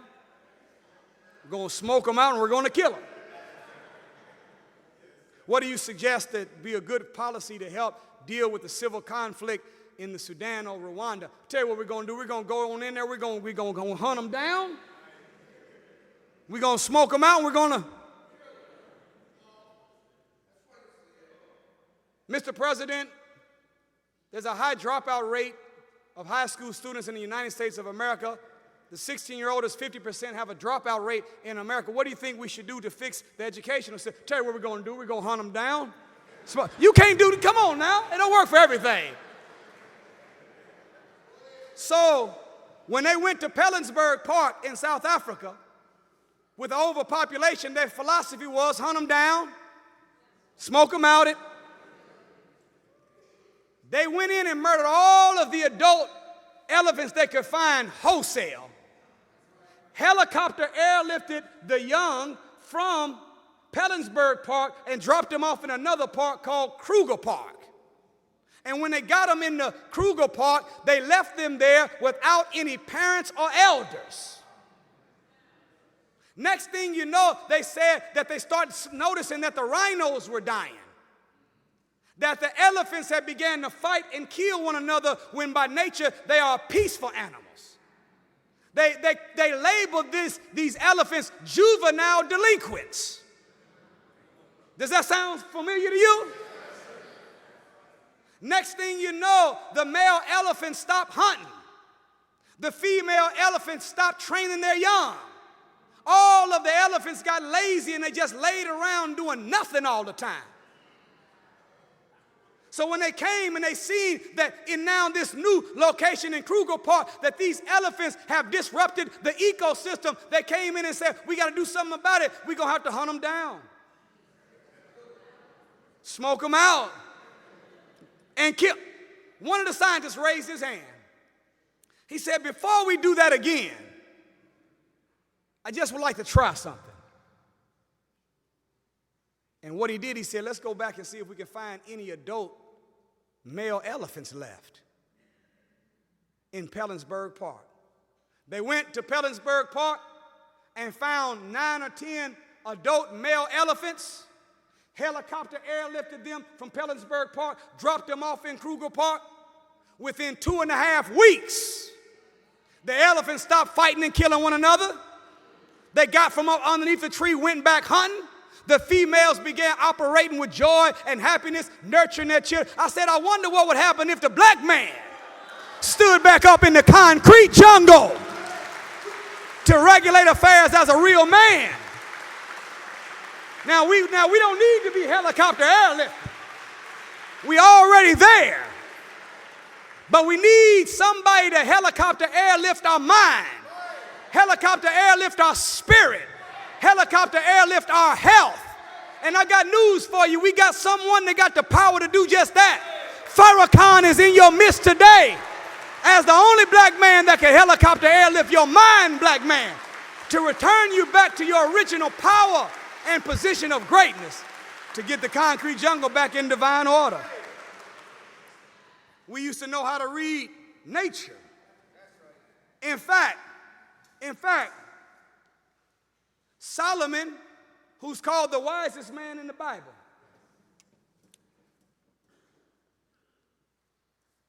whenever those that believed in Solomon were trying to, when those who believed in Solomon were trying to figure out, how can we become wise like you are? And they went to Solomon and said, Solomon, how can we become as wise as you? Do you know Solomon didn't send them to no scriptures, nor to the hieroglyphics or the Medunetta? You know what Solomon told them? Study the ant, thou sluggard. He telling them to go look at the ant. I wish black people would do that. Do you know that ants don't feel no personal pain? The only thing they're hurt for is the good of the whole. That's why you've never stepped on an ant, and whenever you step on an ant, you come out and everybody moving around real slow, sad. When one go, they not out there with no RIP t-shirts on, crying. They keep it moving. Did you know that an ant is so selfless? Because an ant doesn't know what the big picture is that they're even working for, nor does an ant even know anything about the assignment of the other ants. So because the ants don't know what the job of the other ants are, there's no envy and jealousy among them. They never holding back, talking about I'm going to wait for them to do their part. When they do what they're supposed to do, then I'm going to kick in. And because they don't know what the whole picture is going to look like when they get finished, the ants never operate from a spirit of discouragement. Have you ever came outside or was walking in your house and you accidentally kicked the ant mound over? or accidentally on purpose? One thing you notice is that when you kick that ant mound over, the answer about their life now. They'll climb your leg and eat you up. But have you noticed that when you kick the ant mound over, which represented their home and the little colony that they were trying to build, when you go in the house and come back, and when you come back, you don't see the ants outside boycotting or picketing. What do we want? Justice. When do we want it? Now. Ungawa, we want ant power. No, you look over the ants that moved a few inches over and they already started rebuilding. What if black people work like that? What if we stopped begging and started building? What's wrong with us that we don't deem ourselves to be worthy enough? The hell do we want to continue to get some crumbs that fall from the white man's table? Living a life trying to figure out what I can do, what degree I need to have in order to get me a bigger piece of the American pie. Why not grow your own tree? Plant your own wheat. Get your own oven in your own kitchen and make your own pie. A bean pie. A little nasty apple pie. But have you ever came outside and seen an ant or seen a piece of bread or a potato chip or something and look like it's moving all by itself? And you walk up to it and you look and you're trying to figure out how is this thing doing this? And to ensure that you're not tripping, you just kick the chip and back up. Lo and behold, one little bitty ant carrying a whole Cool Ranch Dorito all by himself. Did you know why they can do it? It's because the brain of an ant does not register impossibility. So ants can pick up an object 50 times their size and weight and carry it for an unlimited amount of time because their brain does not register impossibility. What if black people thought like that? What if we believe that Allah destroyed impossibility when He created Himself? What if we really believe that in Christ all things are possible? There's black ants, there's red ants, there's brown ants, and there's even something called a white ant. The brown ants and red ants and black ants all get along with each other, but don't none of them get along with the white ant. I'm just messaging creation. Do you know what the white ant is? A termite. Termites are always in secret locations. Inside the walls, inside the struts. They're always eating away at whatever supports something. Every time you look up and you see them involved inside of any Negro movement or any black organization, know this, that whenever they co-opt, they corrupt. They are like a termite eating away at the strength of the organization. There's black ants, brown ants, and there's red ants. There's even a white ant, but there's no Negro ants. What? How do you know there's no Negro ants? Because if an ant finds a piece of bread, this is how you would know if it was a Negro ant. Tell me if I'm telling the truth. If it's a Negro ant, first thing a Negro ant gonna do when they find something is do like this.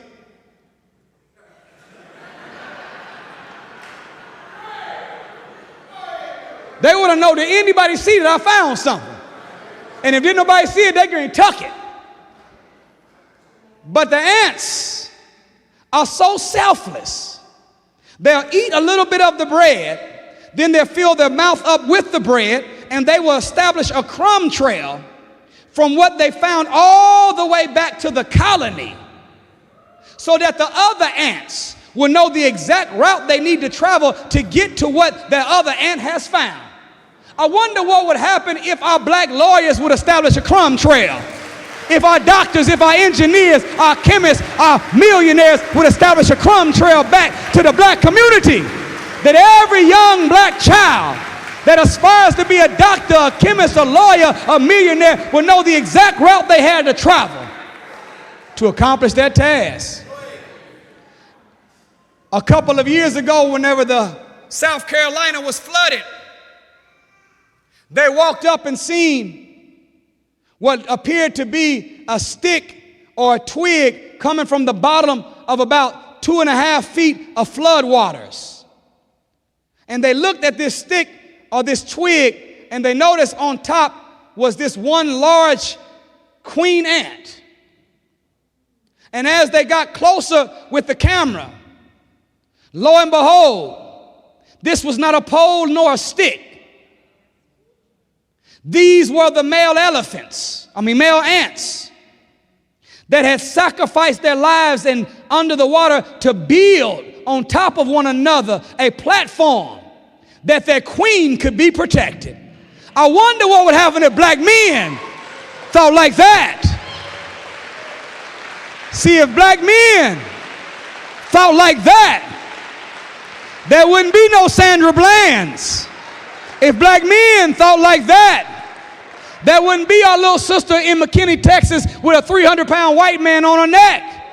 If black men thought like that, there wouldn't be no sister in California getting beaten by highway patrol. No, black man, we got to get back on code. Well, what is the code? The code for the black male-female relationship is this: a nation can rise no higher than its woman. The code is respect and protect the black woman. The code is the black woman is the mother of civilization. The code is that mother is the first nurse, first doctor, first teacher. The code is mama is God in baby language. Do y'all understand what I'm trying to say? I don't give a damn if it's the CIA, the FBI, ATF, Homeland Security, Sheriff, Police Department. There is no badge and gun big enough to override the divine masculine mandate of the job of a protector of a black man over a black woman. There is no rule out there. So stop taping. Black man, stop taping. I said, black man, stop recording this madness. We got too many damn camera cowards. Every time one of our sisters is being mishandled, there's somebody there with a big, deep voice taping the damn stuff. No, a real man wouldn't record a black woman getting beat. A real man will put that thing on selfie mode and send a message to his mother, his wife, and his children, and let them know your daddy love you, your son love you, your husband love you, but I'll be damned if I'm going to let this cracker get away with this. Put your phone down and pick that cracker up off of your sister, your niece, your mother, your auntie, your daughter. Pick them up. And if it means that you got to hurt somebody, hurt somebody. If it means you got to get hurt, get hurt. If it means you got to kill somebody, damn it, kill somebody. But whatever it takes, the black woman is the most valuable asset to the black community. She is God's sacred laboratory. She is the military manufacturing company that brings birth to soldiers and engineers and cures of disease. So if we won't die for her, we really won't die for nothing at all. Y'all still all right? The ants, they're able to turn the colony into a community. Lord knows we need to do that in the black community. Right now, have you noticed that we call it the hood? Why not the neighborhood? It's because the concept and function of neighbor is missing from the hood. We don't have in our environment that we share space and time with one another. This is not something that we can call a community, it's a colony. There's a difference between a colony and a community. A community is when people that live in an environment actually do the business in that environment, make money from the environment that they live and work in, and reinvest their profits to increase the property value of said location. But a colony is whenever people that don't live in the environment do business in the environment, and they come and extract wealth out of that environment, and they take the profits to another neighborhood to make it rich. Is that not our community? In every black neighborhood, you got an Italian pizza joint, a white man-owned payday loan spot, a Vietnamese-owned nail shop, a Korean-owned beauty supply house, some Indians in there posting up selling some chicken on the side of a gas station or some cell phones or something. This is the truth. Have you noticed that don't none of them live where they do business? So they are bloodsuckers. They come and extract the economic blood of an environment, and they suck it out, and they take the profit and go live with white folks and invest it. That's why whenever this Arab made a comment on my post, he said this. He said, when he seen the flyer, that mathematical theology of Islam, look at his words. He said, when are you guys just gonna give up and practice Islam like everyone else? Never. Never. We ain't never practicing Islam in the inferior way that you practice Islam.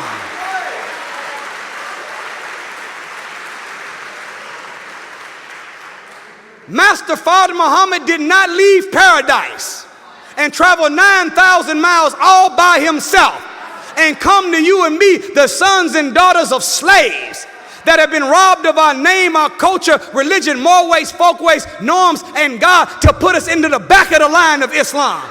He came to put us in a vanguard position. We are going to be the leaders of the new world, not the citizens of the new world. All praise is due to Allah. And to follow you would mean that we would not be following the prophet. For the prophet, peace be upon him, said from his own mouth, 3 generations after me will no longer be of me. The prophet said from his own mouth that the sun that you have seen rise in the east, in the latter days it shall rise in the west. The prophet said from his own mouth, I heard the footsteps of Bilal entering paradise ahead of my own. Bilal was an Ethiopian black man. Prophet Muhammad was an Arab white man. What he's saying is that I see the black man going into power, going into prosperity, going into peace, going into paradise ahead of everybody on the earth. And let me tell you something, sister and brother. It don't have nothing to do with the blackness of our skin. It has nothing to do with the color or complexion of our body. It has something to do with the suffering that we've caught in the world. We've been in 400 years of slavery, 6,000 years of rule under the devil, 50,000 years of jungle life, 66 trillion years absent the knowledge of God. Ain't nobody caught more hell than the black man and woman of America. Therefore, we've been tried by fire, and we have become constitutionally fit to be the rulers of the new world. All praise is due to Allah. Prophet Muhammad said, if a man comes to you with wisdom and he has the complexion like that of soot and hair like dried raisins, listen to him. When you add up all of them sayings together, what Muhammad is saying is that, look, don't follow these Arabs over here, but be looking out for the new truth, the new light of God to come from a black man from the West. That man's name is the Honorable Minister Louis Farrakhan. He is that modern day son of man, S-O-N and S-U-N. All praise are due to Allah. All praise is due to Allah.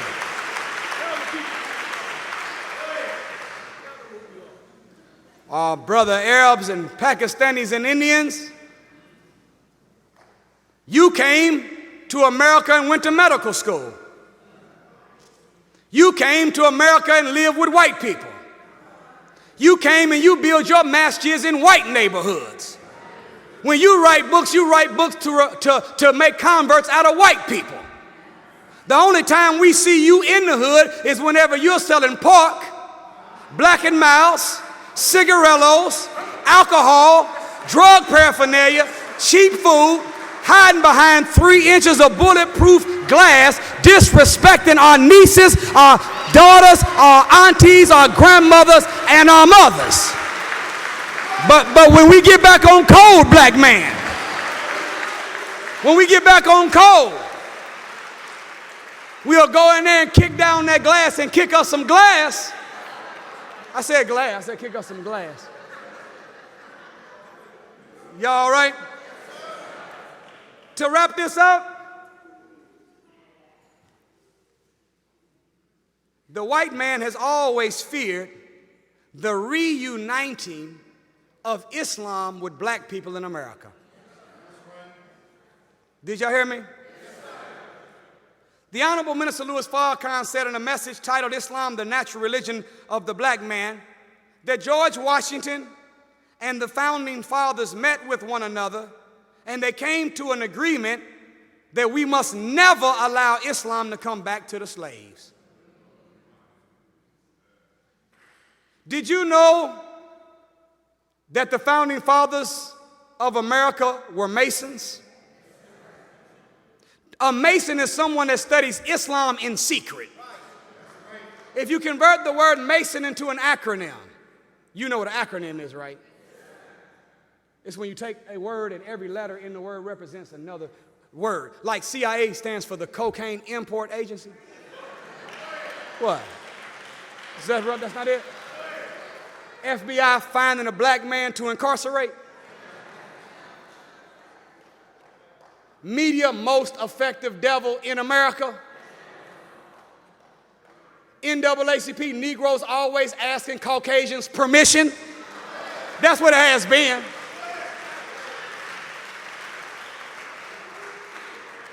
The Pope is an acronym.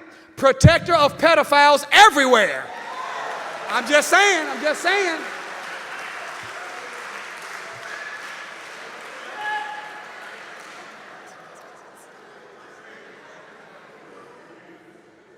Mason, M-A-S-O-N, stands for Muslim Asiatic son. It's the son of an Asiatic Muslim, meaning it's a white people that study Islam in secret. All of your judges are normally Masons. All the presidents have been Masons except for 2. Yes. The founding fathers were all Masons. They studied Islam in secret. Okay, I only had 2 people that agreed with that. Was Thomas Jefferson a founding father? Do you remember when Keith Ellison was being elected for Congress in Minneapolis? And he said that he didn't want, as a Muslim, I don't want to take my oath on the Bible. I want to put my hand on the Holy Quran. Everybody went crazy and said, who does he think he is? This is a Judeo-Christian society. You can't put your hand on no Quran. And then he dropped this on. He said, well, the Quran I want to use is Thomas Jefferson's Quran. They got hold of that thing, the scientists began to authenticate it, and come to find out they found his official handwriting, and when they got finished, they said, not only is this Thomas Jefferson's Holy Quran, but we can tell he read it a lot. See, they're studying Islam in secret because, number one, they want to extract the power from it and marry it with the forgotten technology that Yaqub taught them to keep you and me as slaves. Number two, anytime that they hear a black teacher saying anything that is on the frequency of what they know Islam teaches, they know that you cannot be a Muslim and a slave at the same time, because a Muslim bows down to nothing or no one but Allah. Allah is our Malik Yor Medin. He's our master. There is no other masters. All praise is due to Allah. So Lothrop Stoddard, who is an American white supremacist historian, journalist, and political scientist, he wrote a book called The New World of Islam. Y'all got your seatbelts on? Sometime in the court of law, unfortunately with us as a people, you always got to bring a white man to the witness stand. Yeah, I'm telling you, when white people say it, we like, wow. Most Honorable Elijah Muhammad been teaching us 1 meal a day since 1930. Now, all the time they're talking about intermittent fasting, caloric restriction, and now all of a sudden everybody on the bandwagon. You got it from the Honorable Elijah Muhammad, and don't you forget it. And he got it from God. This white supremacist historian and journalist, in his book called The New World of Islam, listen to these words. He says, Islam is the natural religion of the black man. He said Islam brings out of the black man his natural militant propensities. You not hearing me? In other words, he's saying, look, if they get into Islam, they're going to be too strong to be made slaves. Why? Because Muhammad don't raise no punks, no sissies, no faggots, and no chumps.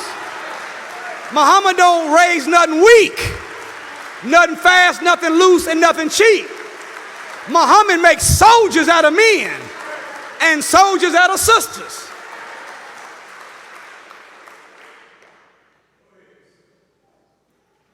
So they have been working hard to keep black people and Islam from being reconnected. Do you know how strong we've become by surviving insurance redlining, racial profiling, police brutality, 400 years of slavery, suffering, and death, 6,000 years of hell under our enemy, 50,000 years of jungle life, 66 trillion years without the knowledge of God? Do you know how, and we still here? Robin Harris said it like this: we babies kids. We don't die, we multiply. What has happened is we've become the strongest people that has ever lived. If the strongest people by suffering meet up to the strongest spiritual force in the universe, which is Islam as taught by the most honorable Elijah Muhammad, then now you are dealing with an unstoppable, unshakable people. They can't let that happen, but it's going to happen whether they like it or not. All praise is due to Allah. So I'm saying to us, wherever the white man tell you to go, stay away from it. And wherever he advise you to stay away from, go run to it. And since the number one enemy, so said Richard Nixon, is not communism to democracy, but fundamentalist Islam, the number one thing they're going to keep you from is Islam.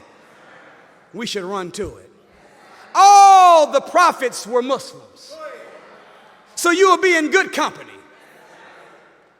Abraham was a Muslim. What is a Muslim? A Muslim is one that submits their will entirely to do the will of God. When Abraham was among us 5,000 years ago, a vision came unto him from God to sacrifice his son Ishmael. Is this the truth? He was told to take him to the top of the mountain and stick a dagger into his heart. Abraham was walking up the mountain with his son, and his son was 14 years of age. He told his son that it's not a sheep or a goat, son, but it is you that I will sacrifice today. His son, as a young teenager, said, well, if it pleases Allah, then it pleases me. That's a Muslim. That's a Muslim. When they got to the top, and Abraham was getting ready to stab his son, it says that Allah stayed his hand. Meaning he stopped him. It was a test, but he was willing to give up his own will to do the will of God. That makes him a Muslim. Is this the truth? Moses, whenever he was told to go to Pharaoh and say unto him, let my people go, Moses said, why not send my brother Aaron instead? He's a much better speaker than me. And God said, no, I will be a Lord to you and you can be a Lord to him. You can help me and he can help you, but you must go. Did Moses go and tell Pharaoh, let my people go? He submitted his will to do the will of God. That makes Moses a Muslim.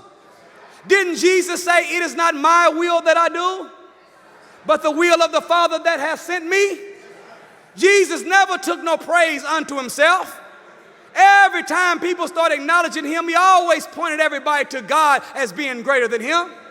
Every compliment, every time they gave him recognition, he'll bust a matrix move down on him. Didn't he? When the disciple says, thou art the good shepherd, Jesus said, why callest thou me good? There's none good but the Father. When they start talking and praising him on how much wisdom that he knew, he said, look, I can of my own self do nothing. What I hear is what I speak. Whatever I'm bidden to do, that's what I do. Whenever Jesus was being passed the cup of death, did not Jesus say from his own mouth, pass this cup before me? Did Jesus take the cup and drink it? Did he go to death? His will was to live, but God's will was for him to sacrifice his life. Jesus was a Muslim. I'm going to tell you this. They was in the nation of Islam too. When Adam and Eve was in the garden, they was given instructions. Be fruitful and what's the symbol of multiplication? Is it an X? So technically we can say Adam and Eve X. Come on, huh? Jesus was an F-O-I too. How do you know? Because his name is Jesus and his title is Christ. But whenever December comes around, whenever they don't want to spell out Christmas, they want to find a replacement for Christ, they put X-Miss. So X is a replacement for Christ. Jesus Christ. Jesus X. What?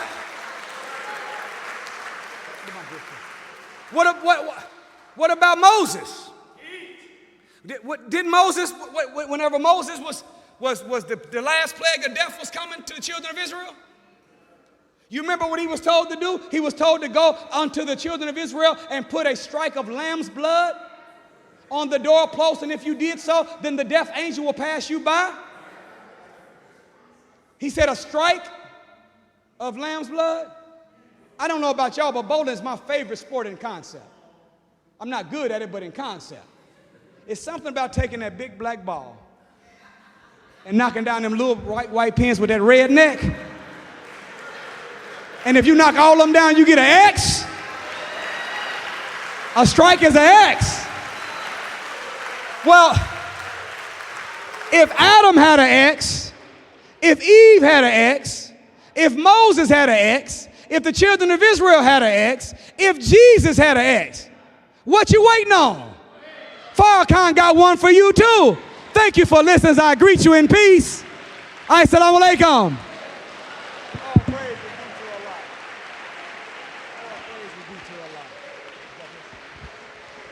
Allahu Akbar. Allahu Akbar. Allahu Akbar. All praise due to Allah, brothers and sisters. Brother Student Minister Nuri Muhammad has a few questions for those. So if you could just take your place for a moment, we'll be done in a few moments. Did everybody get some news that they can use? I'm so happy. Thank you so much, headquarters. Thank you, Chicago, for inviting me. Hopefully y'all let me come back again soon. I want to ask a question of the sisters and brothers that are here visiting with us. How many of you came out today and this is your first time being with us at the mosque? Can we see your hands? Can you raise them high, brothers, sisters? Oh, man, you all, man. And I'm going to say this. Whenever I was looking at some of these brothers and sisters that just raised their hands, there's no way in the world that you could have told me before now that this is your first time being here with the way you agree with the truth. I was looking at the agreement in the sister's face and the brother's face coming from deep within. And you know, like I know, guests, that while we were teaching today, there was also another voice inside of your head that was letting you know, this is what I've been looking for all of my life. This makes so much sense. If that's you and you believe that what you heard today is true and good for our people and you're going to come back, can we see your hand? All praise I do to Allah. Now, what we want to ask you is that if you want to keep coming, studying, and you want to join on with the nation and join the Honorable Minister Louis Farrakhan in the greatest work on earth, which is the freeing of slaves and the building of the kingdom of God on earth, I want to ask, would you be willing to take a step like that? Can we see your hand? Oh, praise it. Stand up for us, brother. Stand up. Stand up, brother. Stand up for us, sisters. Stand up, please. All praise I do to Allah. The devil's mad, and we so glad. Sisters, if you would, come right to the center. I'd like to have the distinct honor on behalf of the Honorable Minister Louis Farrakhan and all of the believers as shaking your hand, welcoming you to the nation. Brothers, if you will come down to the center, I'd also like to have the honor of shaking your hand after we shake the sisters' hands, and we're going to give you more information on what to come to throughout the week to help turn what you heard as a preaching into a process that you can make it into a practice that you can actually perform it. Y'all agree with that? All praises due to Allah, brothers and sisters. Let's show some love, some support for this step forward in the right direction. As these beautiful black women and these beautiful black men take that first step to change their lives, we could do better than that, brothers and sisters. Show your love, show your support. We know that when we came down this same middle aisle, that this was the start of a journey for us. That journey is never stopping, but every day we can see the improvement by accepting these teachings. Look at these beautiful black men. Look at their faces.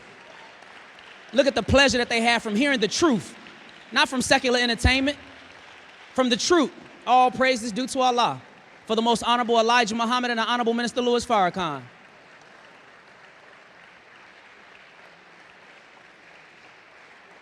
This is what it's all about, brothers and sisters, unity. Black people progressing, becoming better, changing our condition by accepting truth and acting on it. All praise is due to Allah.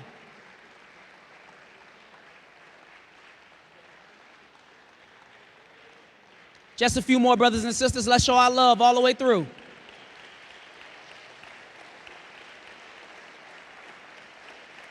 All praise is due to Allah. This is the work, this is the mission. This is what we live for, breathe for, and die for. Even the youth, all praise is due to Allah.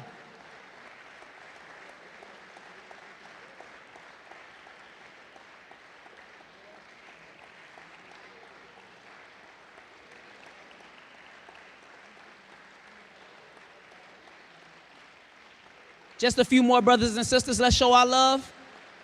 As the new generation, our future, is even accepting their own and becoming themselves. All praise is due to Allah.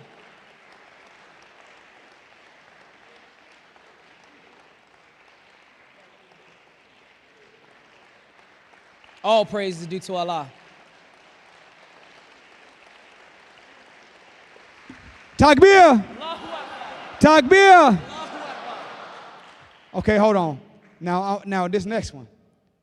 The greatest joy in the eyes and mind of a believer is to see one of our people's eyes come open. Takbir!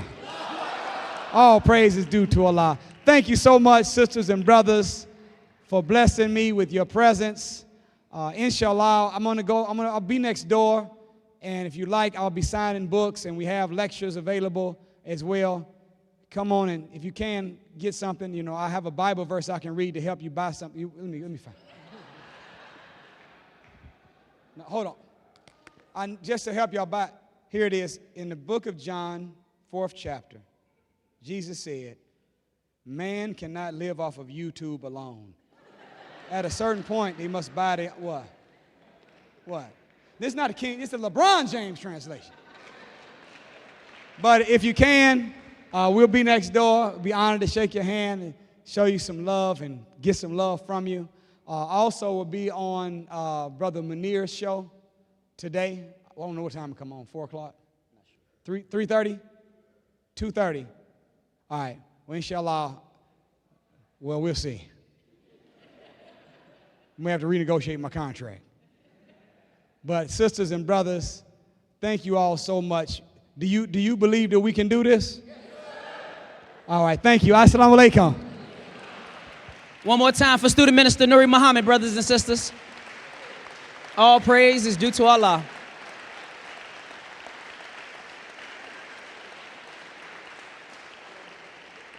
A few more announcements, and we're going to take some charity. We ask that the Ministry of Finance steps forward at this time. Brothers and sisters, in the Holy Quran, one of the principles or the action steps that a Muslim or the righteous can take is to give in charity out of what Allah has blessed us to be able to get. So as the receptacles come around, I'm going to share a verse out of the Holy Quran where it says, if you give, desiring Allah's pleasure, He promises to give you manifold of His blessings. So this is like an investment. So whatever you have out of the kindness of your heart, whatever you can spare as the receptacles come around, you can drop them in. Brothers and sisters, we encourage you all to attend your weekly mosque meetings and study groups. Throughout the week, we have several meetings to reinforce and reinvigorate this task of Islam. On Mondays, we have our men's class all across the nation. At 7:30 p.m., we have a men's class. You can come out on Monday nights. If you're in Chicago, it's behind directly at our school. We go over a little bit of information and whatever questions you have for the Nation of Islam and what it is that we believe and what we do. You can get those answered at that time. For our sisters, we have a class for you all as well. That's on Saturdays at 9 a.m., where you can learn all about what it is to be a righteous woman of God.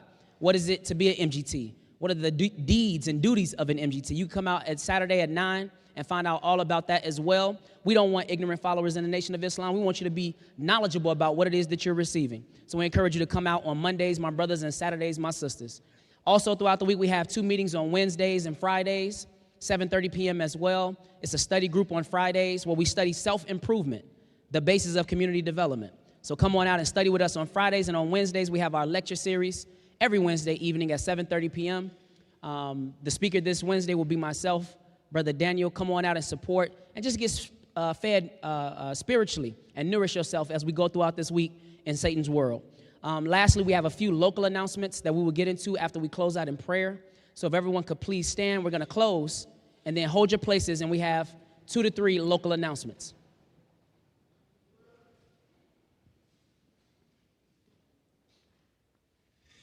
Attention prayer.